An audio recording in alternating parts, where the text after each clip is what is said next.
안녕하세요. 저는 1981년부터 1996년까지 15년 동안 필리핀 주재 GM에서 선교사로 사역을 했고, 1996년부터 지금까지는 플러신학교 선교대학원의 아시아 선교학 교수로 사역을 하고 있습니다. 작년까지는 한국학부 원장으로, 그리고 작년 가을 학기부터는 글로벌 커넥션 대표로 사역을 하고 있고, 한국교회 선교원로 조동진 박사님이 1973년에 세우신 동서선교연구개발원의 대표로서 2004년부터 지금까지 사역을 하고 있습니다. 오늘 여러분과 함께 이야기 나눌 주제는 한국교회의 선교운동입니다. 많은 분들이 한국교회 선교운동이 1980년대에 시작됐다고 그렇게 말하고 있습니다. 심지어 선교학 PhD 학위를 받은 분도 그런 얘기 하길래 깜짝 놀랐습니다. 한국 선교는 1980년대 시작된 것이 아니고 1907년 대한예수교 장로회 동로회가 조직되면서 시작을 했습니다. 그러니까 금년이 109년째입니다. 감리교가 주장하는 대로 하와이 사탕수수밭으로 이민자들이 떠날 때 그들이 신앙 지도를 위하여 함께 갔던 홍승아 전도사를 선교사로 간주한다면 114년 역사를 가지고 있는 것입니다. 한국교회 선교 운동이 폭발적인 교회 성장, 경제 성장, 외교 성장에 힘입어서, 그리고 여행 자유화를 허락하고 88년 한국에서 올림픽이 열릴 때, 그때부터 폭발적으로 한국 선교운동이 발전하고 성장한 것은 사실입니다. 뉴욕타임즈는 세속 신문이지만 두어 차례에 걸쳐서 한국 선교에 대한 글을 소개한 일이 있습니다. 한국은 세계에서 미국 다음으로 가장 많은 선교사를 파송을 했고 영국보다 조금 앞서고 있다. 구원받은 그 감격에 사로잡혀서 한국 선교사들은 복음 전하기 가장 힘든 지역으로 들어가고 있다. 저 중동에서부터 북아프리카까지, 그리고 중앙아시아로부터 동북아시아에 이르기까지 지구촌 각곳에 선교사를 파송하고 있다. 또 다른 뉴스에서는 한국은 중국에서 아시아의 얼굴을 가진 기독교를 전하고 있다. 서양 사람들이 서양식 기독교를 전했다면 한국 사람들은 중국에서 아시아식 선교를 하고 있다고 그렇게 말을 했습니다. 크리스티애니티 투데이에서도 한국은 세계에서 미국 다음으로 가장 많은 선교사들을 파송했는데 이제 머지않아 미국보다 앞선 선교의 1등 국가가 될 거라고 그렇게 기술한 바가 있습니다. KWMA에서는 서기 2020년까지 100만 명의 자비량 선교사를 보내고 2030년까지는 10만 명의 정규 선교사를 보내겠다는 결의를 한 바 있습니다. 한국교회 선교운동은 세계 여러 나라에 관심을 끌고 있습니다. 제가 수년 전에 인도 벵갈로에 있는 사이악스라는 대학을 방문을 했습니다. 거기에서 선교학 계통의 PhD 학위까지 제공하고 있더라고요. 거기 원장이신 아툴 아캄카라는 풀러 동문인 그 원장이 저한테 그러더라고요. 팀, 우리 아시아인들이 선교를 해야 하는데 우리에게는 모델이 없다 그러더라고요. 우리는 구라파와 북미주 선교사들을 흉내낼 수가 없다. 그들은 막강한 정치적, 군사적, 경제적, 교회적 힘을 가지고 주로 자기들이 식민 통치하던 지역에 비자도 안 받고 초청도 안 받고 가가지고 일방적으로 가르치고 주고 사랑하고 하는 이런 사역을 했지만, 우리 지금 아시아나 이 다른 비서구권 교회들은 아직도 약하고 가난하고 정치적으로나 군사적으로 막강하지 아니하고 서구 선교사들을 흉내낼 수 없다. 우리에게는 모델이 없다 그러더라고요. 그래서 제가 모델이 있지 그랬더니 어떤 모델이냐고요. 한국교회가 모델이다 내가 그랬어요. 어떻게 한국교회가 모델이냐 그러더라고요. 한국교회는 막 교회가 조직되던 어린 교회가 교회 조직 기념으로 선교사를 파송했다. 세계에서 가장 가난한 나라 중에 하나였다. 그리고 정치적으로는 일본의 식민 통치를 받고 있을 때에 선교했다. 그래서 한국교회는 어린 교회, 가난한 교회, 식민 통치를 받던 환난과 핍박 가운데 있는 교회, 약한 교회였는데 약함 가운데 선교를 했다. 구약에 한 번이라도 하나님의 백성들이 다른 민족을 침략해가지고 들어가가지고 복음을 꾀한 일이 있느냐? 모두 노예로, 전쟁 포로로 이렇게 끌려가서 약함 가운데 선교했다. 신약에서도 약함 가운데 선교 사명을 감당했지, 한 번도 기독교인들이 다른 나라를 점령해가지고 총칼로 그들을 압제하면서 힘에 의한 선교를 한 일이 없다. 다만 구라파와 북미주 교회들이 이 잘못된 선교를 한 거다. 힘에 의한 선교. 그 결과 어떤 결과를 가져왔느냐? 공산주의 국가에서는 기독교를 가장 위험한 세력으로 보고 있다. 회교 국가들도 예수가 싫어서가 아니라 소위 기독교인들이 와가지고 그들을 말살 정책을 써가면서 사역을 했기 때문에 부작용으로 오늘날 그렇게 기독교인들을 미워하고 싫어하는 것이다. 그래서 선교에 오히려 장애 요소들이 된 느낌이 없지 않다. 근데 한국교회의 이 선교운동을 소개를 했더니 왜 그러면 그런 것에 대하여 책을 안 쓰느냐 그러더라고요. 우리가 보고 배울 바가 있어야 하는데, 그래서 정말 우리 한국교회는 세계 교회에 구라파 교회도 북미주 교회도 줄 수 없는 놀라운 선교의 자산이 있습니다. 우리는 우리 모델들을 개발하고 소개하고 세계 복음화를 위해 세계 선교 운동을 위하여 독특한 봉사를 해야 합니다. 윌리엄 캐리가 훌륭하고 허드슨 테일러가 훌륭해요. 그러나 그들은 저술과 다큐멘터리와 영어와 그런 걸 만들어 가지고 그들에 대하여 띄워왔기 때문에, 그걸 드러냈기 때문에 사람들이 그들로부터 보고 배우는 겁니다. 한국은 위대한 선교사들이 있었습니다. 방재일 목사님, 조동진 목사님, 최찬영 목사님, 또 여기 앉아있는 분들이 훌륭한 분들이 많이 있어요.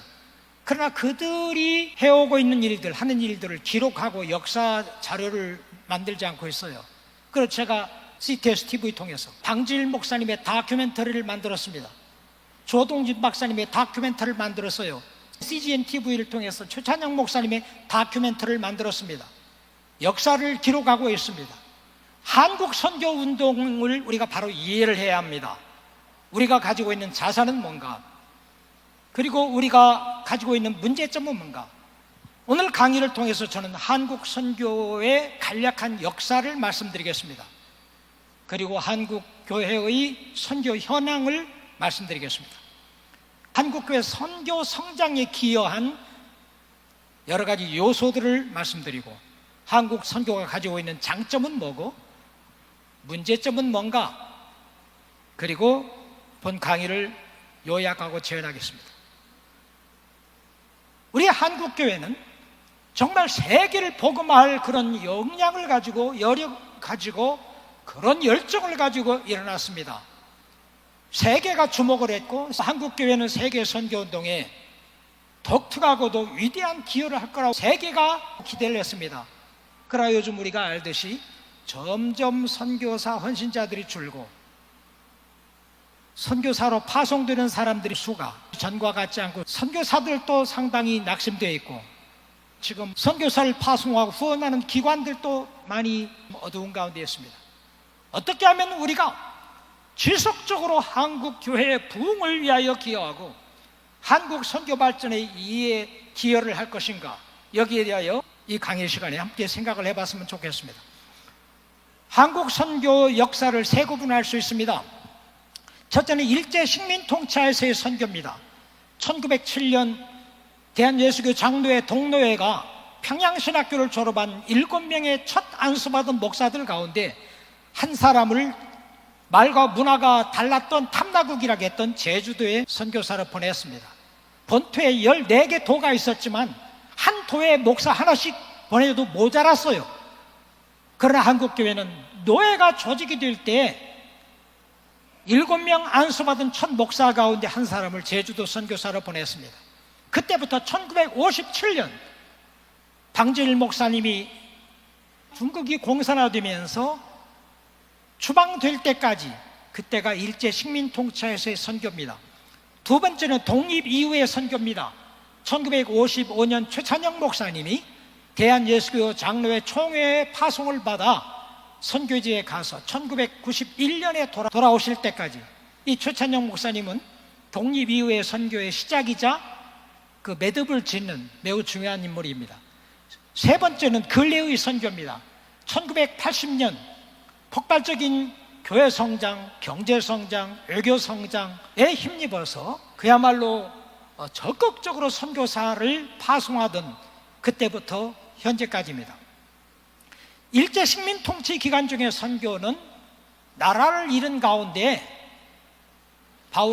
바나바가 로마 식민지 국가 사람들로서 그저 세계 각국을 다니며 선교했듯이 혼란과 핍박 가운데서 바나바와 바울은 전혀 예루살렘 교회나 안디옥 교회 선교 후원이 없이 일하면서 사역을 할 만큼, 오히려 선교지 사람들이 예루살렘 교회를 구제할 만큼 줄 돈도 없었는데 가서 아름다운 선교를 했던 것처럼 약함 가운데 하는 선교였습니다. 독립 이후의 선교도 그야말로 세계에서 가장 가난해가지고 2천만 인구 가운데 700만 명이 세계 각국으로 흩어져서 살았거든요.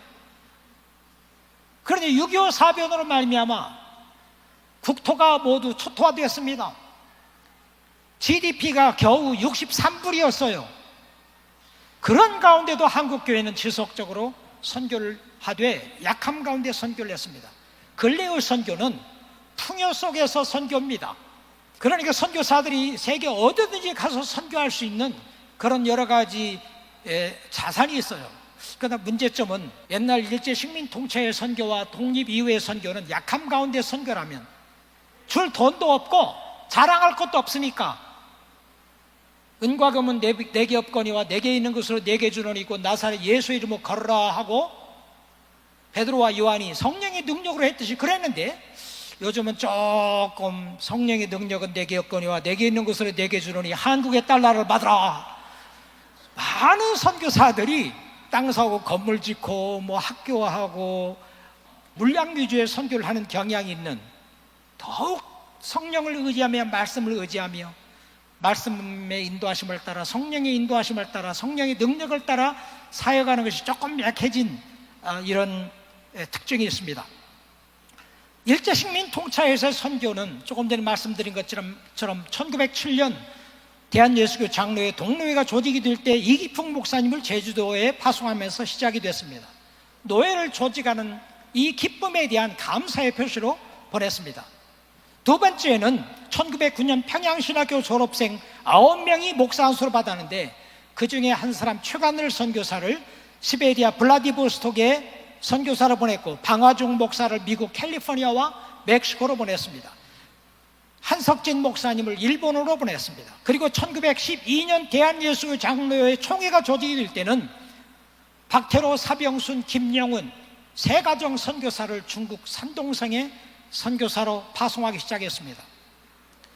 한국교회의 놀라운 점은 이번 선교사 대회도 좀 그런 것 같고, 요즘 한국의 총회라든지 한국의 어느 선교단체 모임 가지면 누가 다음 회장이 되느냐 이사장이 되느냐가 굉장히 중요한 안건이더라고요. 그 회장 선거 끝나고 나면 다 흩어져 버리더라고. 그런데 한국교회는 노회가 조직이 될 때 가장 중요한 안건이 제주도 선교사 파송하는 일이었습니다.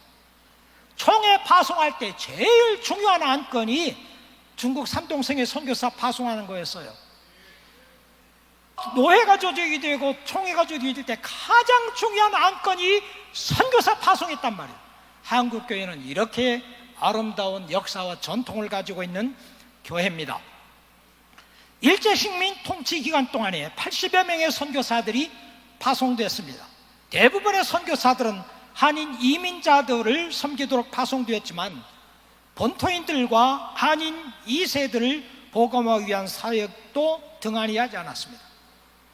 그러나 일제 식민통치에 파송받은 선교사들 가운데, 선교운동 가운데 가장 중요한 것은 중국 산동성 선교입니다.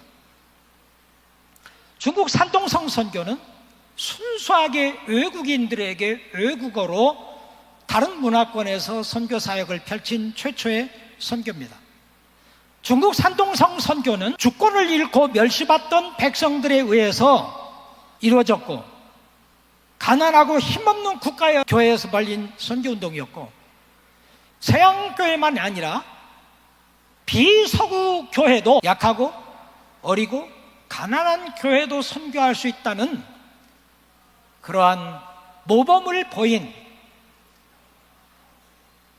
그때 한국교회가 선교했다면 오늘날 세계에 선교 못할 교회가 하나도 없습니다. 식민통치를 받을 때 세계에서 가장 가난한 나라 중에 하나가 막 조직된 어린 교회가 선교 사명에 순종했다면 선교할 수 없다고 핑계될 교회는 땅 위에 하나도 없습니다. 우리는 훌륭한 모델을 가지고 있고 역사를 가지고 있습니다. 그리고 중국 산동성에서의 선교는 오늘날 우리가 돈도 있고 뭐 국력도 있고 하니까 현지 교회가 초청 안 해도, 현지 교회 협의도 안 하고, 오라간 데 없어도 갈 곳은 많다, 마치 람보처럼 현지 교회가 의논도 안 하고 초청도 안 하고 그저 갑니다. 그 현지 교회가 있고 현지 신학교가 있어도 버젓이 그 옆에 신학교 세우고 교회 세우고, 하나님 나라 복음을 위하여 현지에 있는 교회도 한 몸의 지체라는 걸 알고 협력과 동반자 사역을 추구해야 하는데 경쟁적으로 사역을 하고 있어요. 하나님 나라 확장을 위하여 그들이 할 수 있는 일을 그들에게 맡기고, 그들이 할 수 없는 일, 안 하는 일을 우리가 해야 하는데, 현지인들이 더 잘하고 있는 일을 우리가 가서 경쟁적으로 하고 있는 경향이 없지 않은데, 중국 산동성 선교는 갈 때부터 현지 교회의 허락을 받고 갔습니다. 와도 좋겠느냐. 중국에 와 있는 다른 서양 선교단체에 의논하고 그들이 추천하는 알선하는 지역으로 갔어요. 이명증서를 떼가지고 갔습니다. 한국 교단과 교회 전통을 따라 신학교를 세우고 교회를 세운 게 아니라 이명증서를 떼가지고 가서 중국교회 일원이 돼가지고 중국교회를 세웠어요. 중국교회와 그리고 거기에서 일하고 있는 서양 선교단체들과 협력과 동반자 사역을 했습니다. 그리고 동료 한인 선교사들끼리 서로 팀 사역을 했습니다. 그러나 독립 이후에는 공산혁명으로 말미암아 중국에서 사역이 지속될 수 없자 다른 선교지를 물색하던 중에 게일성 박사가 한국교회를 대표해서 WCC 이 아시아 지역 모임에 참석을 했다가 세계 각국의 주요 대회에 가서 보급해 오면서 눈을 떠야 돼요. 최찬영 목사님이 가실 때도 동아시아 대회에 참석 안 했더라면 어떻게 태국이 사람 찾고 있다는 걸 알았겠어요. 정보 보급, 한국교회는 감리교와 장로교가 출판해낸 기독 신보, 그 크리스천 메신저 창간호부터 데이비드 리빙스톤에 대한 글을 쓰면서, 그리고 선교사들의 기도 제목, 선교사 활동상을 세세히 보고를 했습니다. 경제 성장, 하나님이 그렇게 가난한 가운데 헌금이 없어가지고 날름보를 들었던 한국교회, 이 헌신적인 한국교회 세계에서 가장 부한 나라 중에 하나로 만들었습니다. 외교 성장, 한국 여권 가지고 못 가는 나라가 없어요. 나는 미국 시민권과 한국 시민권이 있습니다. 옛날에는 미국 시민권 얻을 때 세계 선교한다고 시민권 신청했어요. 그러나 미국 시민권 많이 복잡해요. 한국 여권 가지고 못 들어가는 나라가 없습니다. 하나님이 외교 성장을 시켰어요. 한국 선교의 장점과 약점들 3분 남았다 하니까 읽겠습니다. 역동적인 교회 성장, 풍성한 경제적인 자원, 널리 퍼진 한인 이민자들, 외국과 맺은 강력한 외교관계, 높은 수준의 교육, 오랜 선교 역사, 대임령 성취를 위해서는 어디든지 가는 열정과 헌신.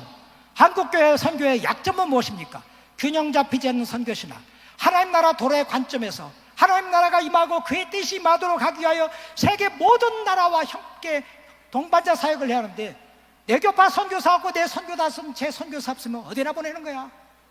이거 정말 문제예요. 하나님 나라 도래를 위하여 일해야 합니다. 단일 문화적 관점, 한국식으로만 하려고 하는 걸 버리고 현지 문화를 알고 적응하는 것.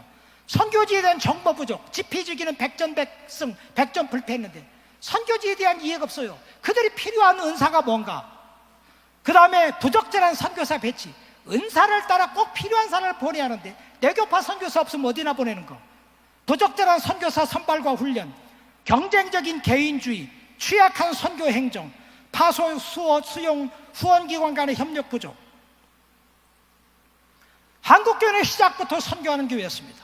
한인 선교사들은 그리스도를 위하여 심지어 세상에서 가장 복음화가 힘든 지역일지라도 가려는 희생적인 정신이 있습니다.